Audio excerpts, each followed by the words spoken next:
again. Didn't you have enough yet? You still want to learn more about surgery? Well, okay then. We've already talked to various members of the team in the OR, but today we'll be hearing from Dana and Luke, 2 residents in surgery, just like me. They're training to become surgeons, like Dr. Scalpel. I should warn you though, they aren't quite like me. I mean, they're not Muppets. Is that okay? Okay, let's go. I'll ask the questions, you listen in. What's your name and your role in the OR? So my name's Dana, and I am a surgical resident. I'm in my last year of training. So my name's Luke Dean. I'm a second-year urology resident. How long have you worked in surgery? Well, I guess if we went back, it would be since, you do your rotation as a medical student. So that would have been about 8 years ago that I've been in the OR, but steady in the OR for the last 6, I guess. Yeah. Well, I guess including medical school, this would be my 4th year, coming up on my 4th year of being in the operating room. What's your role in the OR team? I guess primarily my position is that of a learner, I suppose. So, as part of the OR team, I'm there to assist and oftentimes perform the operation. But there's much more to the OR than that. So it also comes down to making sure that the patient's ready for surgery, consented properly, has all the proper blood work, all the proper preoperative stuff, getting the patient ready in the OR room itself, and then doing the operation itself and making sure that the proper OR post-operative orders are written and getting them to the recovery room safely, in addition to taking care of them on the ward afterwards. So, I guess I'm a junior resident. So on the general surgical service, basically it's my job to sort of prepare the patients for the OR. So sort of be involved in the history and physical and sort of coming up with a plan regarding sort of perioperative timing and that sort of thing. And then in the OR itself, I guess just sort of being a member of the team in terms of helping set the patient up, get them all sort of draped and positioned appropriately, aid in sort of exposure and retraction mainly. So you're generally not the primary surgeon as a junior resident, but more of an assistant, I guess. Yeah. What's a typical day for you like? So my typical day, we start the day at about 6 o'clock in the morning. We take a handover from the team that was on call the previous night, basically hear about all the patients and their sort of upcoming issues, sort of the current day. So that takes about 15 or 20 minutes, and then we make rounds on our inpatient team basically, which usually takes the next hour and a half. The operating rooms start at about 7:45, 8 o'clock in the morning, and then you sort of get ready for the first case. Generally, the OR day sort of runs until 4 o'clock-ish. If you're not on call that night, you sort of wrap a few things up and then go home, sometimes in the neighborhood of, 4 or 5, sometimes later. When you're on call, you're sort of deal with consultations throughout the day, and then you're there sort of covering all night, doing emergency cases if they arise, but sort of mostly seeing consults and emergent on the wards, that sort of thing. So a typical day is pretty crazy. So it always starts early, bright and early, 6 a.m. we start, and we all meet and we hand over and we hear about the patients that were admitted overnight, and we make sure that everybody knows if there is any issues on the wards with anybody's patients overnight. And then soon after we start rounding, and so that's from about 6:15 till about 7:45, and oftentimes we can see anywhere from 10 to 40 patients in that time, and so it's pretty hectic and can get a little bit crazy in the morning. And then about 7:45 we come to the OR, and we generally operate all day, and in between cases it's also very busy because we're running around looking up lab work, making sure we followed up on all the tests and arranged all the tests for the patients on the ward.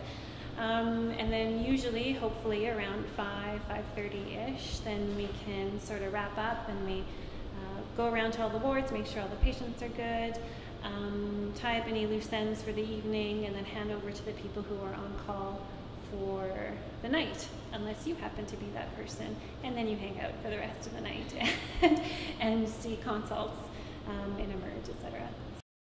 What's your role during an operation?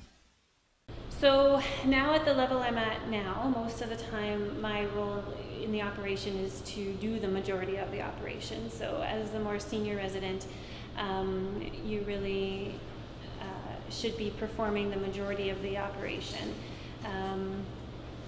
And with kind of more assistance from the staff surgeon, as opposed to when you're a more junior resident, it's the staff surgeon doing the surgery and you're doing the assisting.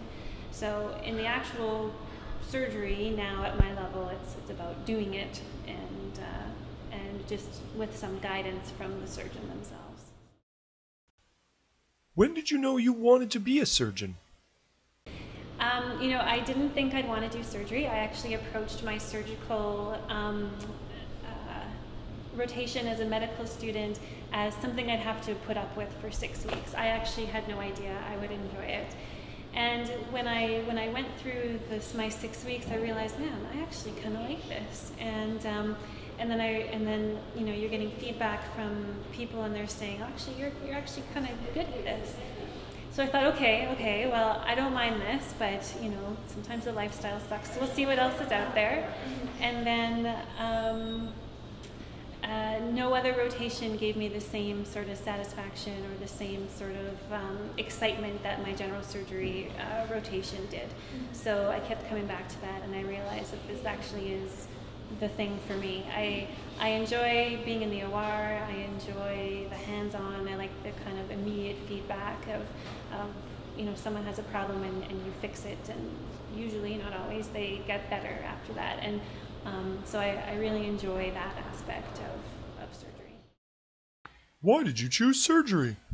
Well, I mean, I love operating, right? Operating is, I think, the reason that every one of us is here. We really enjoy it. And I enjoy, you know, I feel really lucky to do the job that I do. I think it's a bit of a privilege to be able to do this. And I think that it's exciting that I get to do something pretty cool and unbelievable every day, and then know that the majority of the time you actually you made a pretty big difference in someone's life, and that's pretty incredible. So I'd say that's sort of one of the best things about my job. So I guess I was never sort of one of these guys that sort of started medical school knowing I wanted to be a surgeon. Everyone kind of tells you, you know, you should decide if you want to be a sort of physician or a surgeon in the first year or two of medical school. I never really knew that, I guess, initially. When I got in a third year, I kind of slowly ruled out the things that I knew I didn't want to do. So I knew I didn't want to be a psychiatrist or an obstetrician or a pediatrician or an internist. And kind of had a good experience in surgery and urology in particular. Really liked the group of people that I was working with. I like working in the hospital and a team. I physically like doing things with my hands. And I thought it would be a career that I would be, I guess, engaged in and enjoy for the next 30 odd years. So I guess just kind of fell into it that way. What makes an effective OR team? I think the things that make an OR team frustrating, if it's not effective, is inefficiencies. So I think if people aren't communicating well, then the OR becomes very inefficient. And if people aren't focused at the task at hand, which actually happens quite a bit, that can be very frustrating as well. So I guess to take it from there, an effective OR team would be one that communicates very well, is very focused, is all working towards the same sort of goal. I mean, I guess it sounds kind of cliche, but things like communication, you know, everyone sort of needs to be on the same page in terms of what we're trying to accomplish. You know, clearly communication from the physician team to the nursing team in terms of where we're going next, what equipment we might need, you know, the time course on which things might happen to sort of get things done in an efficient way. And I think that sort of comes with just working in the same team on a frequent basis. What's something most people don't know about the OR? I think when I talk about my job to people who are not medical at all, I think the thing that surprises them to the most is that we listen to music almost all the time, which is actually helpful. It helps keep the morale up. And that we'll have conversations about random things during your operation. Not during critical times, not during anything, that's going to require a lot of thought, but during this sort of more autopilot modes, we have some conversations about random things, about what we ate for dinner and what concert we're going to and stuff. And I think people are always actually kind of surprised by that. So I think most people probably wouldn't appreciate sort of how, I guess in some ways, sort of collegial and often relaxed like the OR environment is.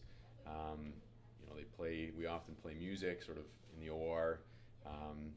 People are friends. They're talking about, when it's appropriate, talking about, what you're doing this summer, how your family's doing, that sort of thing. Like I think most people wouldn't.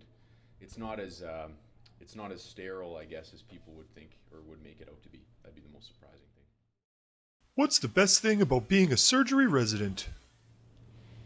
I guess when you have a good sort of mentor or teacher who sort of walks you through an operation, and you either sort of fully get it and understand it for the first time, or he sort of walks you through step by step and lets you do a fair bit of an operation, because sort of generally as the junior resident you're not going to be the primary surgeon. They're trying to sort of mold you into that role in the next couple of years.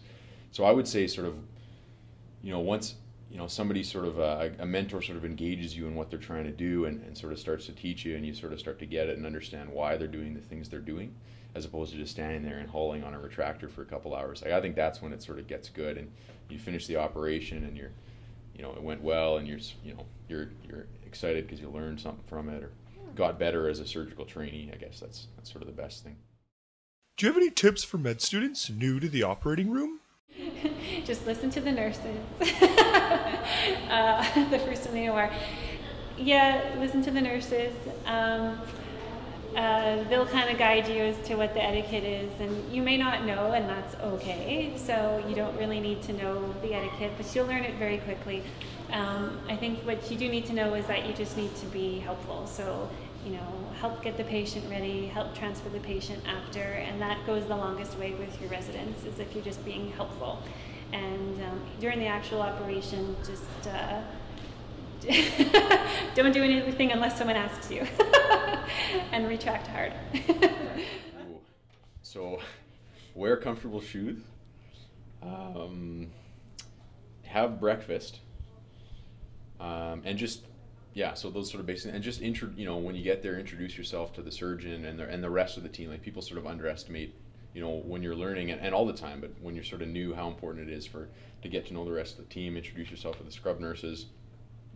Let them know it's your first time in the OR, and if they have any expectations for you or something they want out of you, like, just sort of open up that line of communication, and you'll have a much better experience. And that's what the residents say about working in the OR. Sounds like they love it just as much as I do.